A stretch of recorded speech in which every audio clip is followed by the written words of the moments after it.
Okay guys, this is Hectarios. Welcome back to the channel once again. I'm going to do a video on, well, this is kind of going to be a precursor into the video, but I'm going to do the video, shout out to Roxanne who commented on my binding domination spell video. And she asked me to do a love obsession spell video. So I'm going to do that, but I'm going to do it the same way that I did the gay love spell, which basically is I'm just going to talk you through it instead of showing you by example, because I don't need to cast a love obsession spell right now on anybody, so I'm not going to actually do it or use the tools and all of that, but I'm going to explain how I would do it. How I have done it plenty of times before with much success. But before we get to that point, I do want to kind of just briefly give a summary of my view of the ethics and morality of this. Like I said, I have done it. I do still do it for clients and all of that, so I don't really judge it at all. That being said, I am a gray witch, so I use magic to do, you know, the dark and the light and all of that, but I don't see it as really a question of morality or ethics, really. I mean, unless if you're trying to cast a love obsession spell on somebody who already has a partner or something like that, you know, that's when you start getting into questions of morality and ethics. And even then, I'm a gray witch, and I have cast breakup spells before in order to get my client to be able to get with someone that was already in a relationship. But usually when I do that, it's because that client has already been together and that's their ex that they're trying to get back with, and their ex has already found a new partner, etc., etc. I deal with it, getting back together and all of that. But I just brought that up because I feel like with every single situation that you can possibly be casting a spell into, they're all unique. They're all specific situations and circumstances and details and history and all sorts of different things weaved into the story of these people's lives, or of your own life if you're casting the spell for yourself. And you need to be the one that decides the morality of it to you. Does it fit to your moral code, to your ethics and stuff like that. Now I have had people come at me before, back when I was more so first getting into the public sphere with my magic on Facebook and stuff like that. I had posted some love spells in a group, basically just sharing love spells I was doing personally for myself at the time. And I had some people come at me saying, you know, that's wrong. Doing love spells is basically equivalent to rape and things like that, which I strongly disagree with. And I'll tell you why in this short explanation to the beginning of this video. You know, first of all, no love spell is ever guaranteed to work. Okay? And to take it further, no spell that you ever cast is ever guaranteed 100% to work.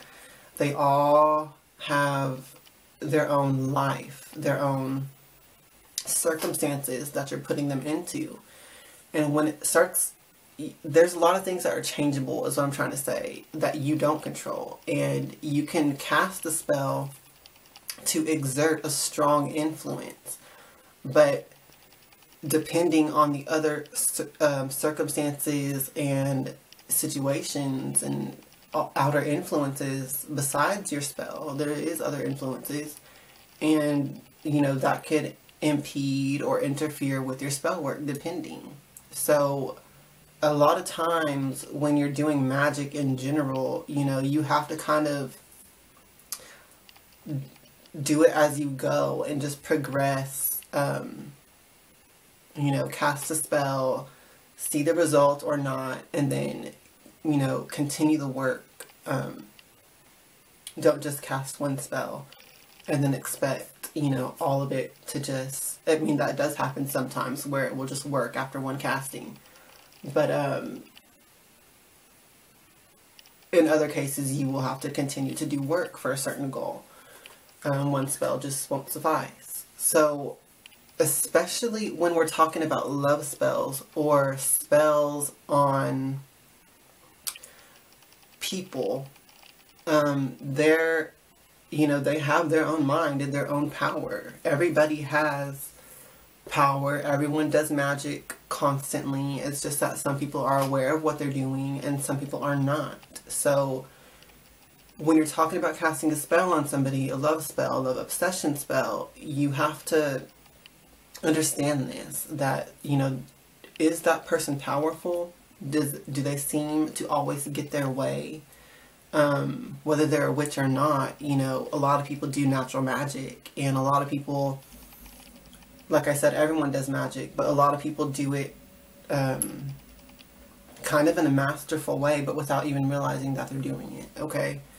It's unconscious or subconscious. So, you know, you have to ask yourself, is the person powerful?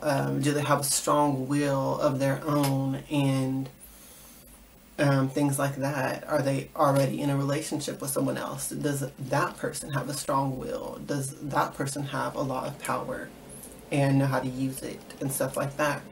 So this is all stuff to consider when you're getting into this, and you just need to understand that that all can have an effect on your results. Now, that's not to discourage you, because once again, you can put in the work on it and get things done regardless, but you just need to understand that there is deep layers to this, okay? Now, the reason why I kind of brought that up, and then I just kind of got off topic, kind of explaining something else, but when I originally brought up that point, I was trying to say that everybody has free will, regardless if you cast a spell on them or not. They still have free will, okay? Look at how many people in the world right now, you know, they're in love with somebody, but they don't say anything.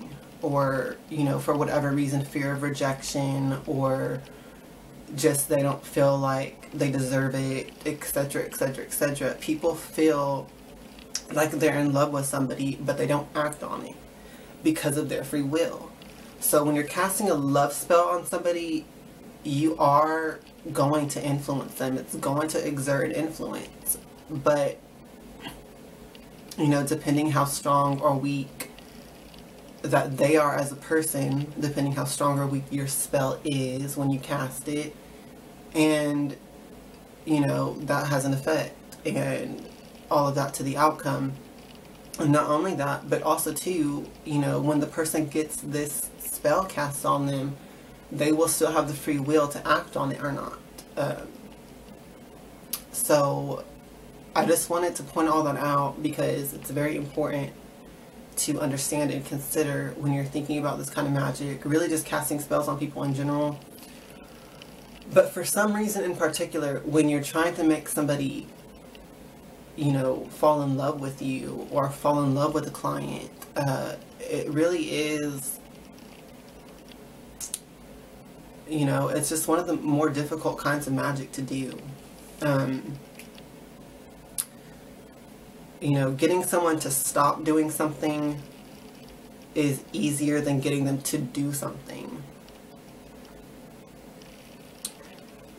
in my experience. I don't know about other witches and stuff like that, but in my experience, or maybe that's just my strengths and weaknesses in spellcasting, I don't know, but that's what I experience.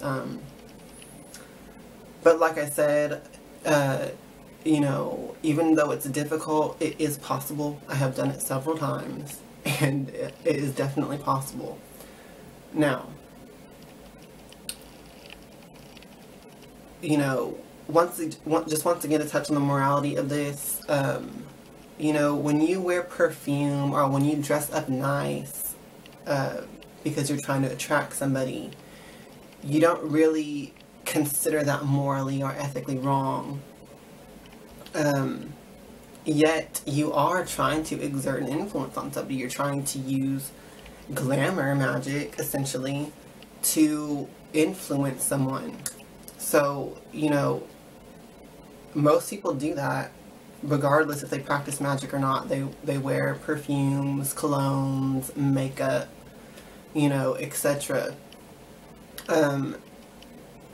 You know, they present this image that is meant to exude a certain influence on people who are observing them or around them in their aura. So I don't really feel like there's that much of a difference of casting a love spell. If anything, it's just a more focused version of the same thing you would be doing if you're just going to try to get with that person anyway. You're going to still try to seduce them. So, casting a love spell or a love obsession spell, you know, in the onset, or maybe even not. Maybe you will just try to seduce them mundanely first, and if that's not working, then you can step up to a love spell. But either way, my point is that it's really not that much different, honestly, in the moral, ethical argument and debate about it. It's the same thing to me, and that's where I stand on it. So, with that said, I will just get right into explaining how to do the love obsession spell. Now, I have many different spells for love spells, but since Roxanne was asking specifically for a love obsession spell, that's what I'm going to cover in this video. It's going to be very simple and straightforward, okay? You don't need very many tools. In fact, I have discovered that the more simple that you make these kind of spells, the more powerful it is, because you're not so distracted when you're doing the spell casting. And now, this is a sex magic ritual, so if you're not comfortable with that, then just do not even proceed with this video. But, very simple. All you really need is an image or a picture of your target. I like to print out pictures in color. I have used pictures in black and white as well. I have used voodoo dolls of the person. I have used different items that represent the person. I've used object links, things that they've touched, their hair even, in some cases. All of that is fine. You can use whatever you want in the spell to represent the person, but as I'm explaining it as how I like to do it and how I've had the best results, I like using a color picture of the person, and I just print it out. And you kind of want to set up your altar very simply. No deities, just that person's image needs to be the focal point of your altar. And you would, you know, want to use some basic tools, a red, a pink, or a black candle. You can use white. You can use any color. Okay, I'm not going to sit here and break down that aspect of it because it's your magic. But, you know, you can use whatever herbs, candles, and stones, and symbols, and all of that you feel like you need. But very simply, you would just need their image and a candle, at the least. And you can do your research on what herbs and all of that are good, because I don't know what men or women or, you know, whatever else in the spectrum is watching this video, and I don't know what you're trying to do a love spell on. So there's different herbs for different types of individuals you're trying to attract. Now, you can do that research on your own. But what you're going to need to do is just put their image on the altar, set the red candle in front of it. I'm going to say red candle because that's what I use. Set the red candle in front of it, light the candle, and just begin to focus on their image. And allow your feelings that you have for that person that's causing you to even want to cast a love spell on them to just come and kind of bubble up in your mind, in your aura. Really just feel the energy rising up and the blood pumping, because you're going to want to get aroused when you're looking at this person's image and thinking of them. And an important thing is that when you're looking at the image, don't view it as an image, view it as the person. Very simple, very easy. You don't even have to say anything, really. You can, if you want to add your own words and your own spells and stuff like that, or you can use something from online or from another witch.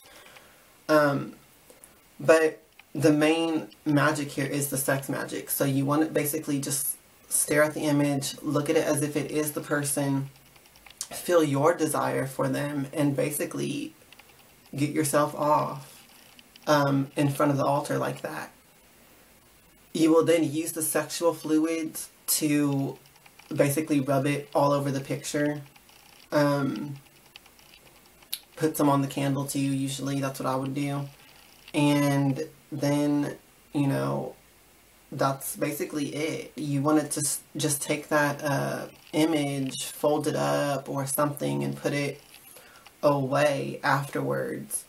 Or leave it on your altar, but still fold it up and like put it in a bag or a jar or something. And once again, you can make this how you want. You can put it in a jar with herbs and crystals and all of that. You could just simply just put it in a bag by itself. Okay, that's up to you. But the main energy from this spell is initiated through the sex magic part. So you really, like I said, you don't have to say anything. Just as long as your intention is focused while you're doing it.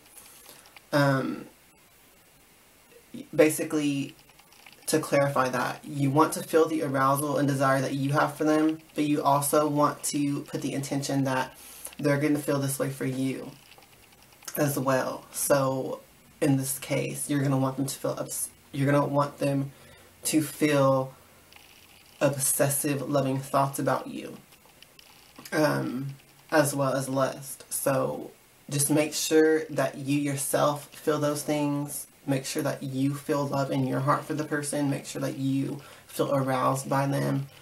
And project that into their image. Which, once again, you need to make sure that you're viewing the image as them, as if they're actually there. It's pretty simple. And you know, that's basically it. You're just going to want, like I said, want to put the image away, or, you know, put it away, but just set it on your altar in a jar or in a bag or something. And usually this spell works very quickly. You know, as with all things with magic, you do have to do the footwork as well. I mean, the magic, like I said, it exerts an influence, but if you don't put yourself out there, if you don't put yourself in front of that person, you know, it's highly unlikely they're going to come running to your door to see you if you're staying trapped in your house. You know what I mean? You have to, like, get yourself out there and put yourself around that person, and give your spell an opportunity to, and give them an opportunity to act on the influence that the spell is already putting on them. So I just wanted to clarify that here at the end. If this target is particularly resistant, you could do the spell, repeating it. You could do the spell every night, or every other night, or once a week on a certain day, like a Friday, since Venus rules Friday and Venus rules love and all of that. Also, Tuesday is a good, Mars rules passion. You know, that can go either way. That can go towards destruction and wrath, or it can go towards, you know, passion and lust and, you know, motivation to accomplish your goal and stuff like that. But Venus also rules love and war. So as I was saying, Venus does rule love and war as well, in that regard. So with working on Tuesday, you can really tap into the passionate, fiery energy of Mars, but towards that end instead of a wrathful, negative end. That's basically, you know, make sure that you're doing this during the waxing moon. I shouldn't have to explain the most simple, basic things to you like that. But I'm just going to put that in here because I don't know who's all watching this. You know, make sure you're doing it during the waxing moon. A new moon is best. And then just keep repeating it. If you're going to do the repeating version, keep repeating it during the waxing moon phase until it reaches to the full moon.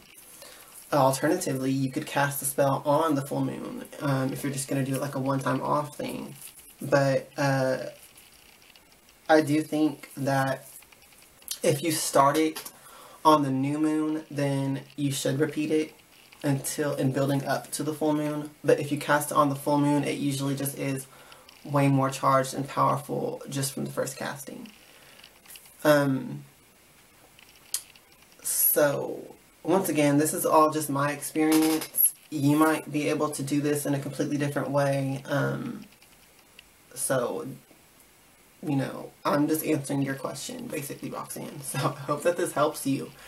And let me know if you have any more questions about this. I guess just leave a comment below and I will respond. I don't think that I left anything out, but if you have any questions, just go ahead and leave it in the comments and I will get back to you. Alternatively, if you would like me to help you with this kind of spell work, you can send me an email or shoot me a message on Facebook or on Instagram, and all of that information is going to be in the description box of the video.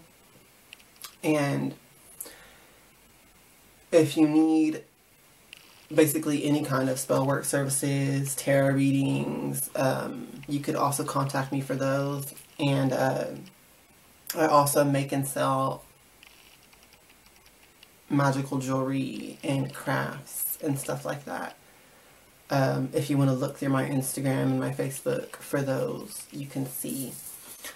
But I also do custom. So if you want something in particular and with certain stones and etc., whatever, certain things, you can also get in touch with me for custom work. So I hope this video is helpful, and let me know if you all have any other requests for, for spells that you'd want me to talk about or demonstrate.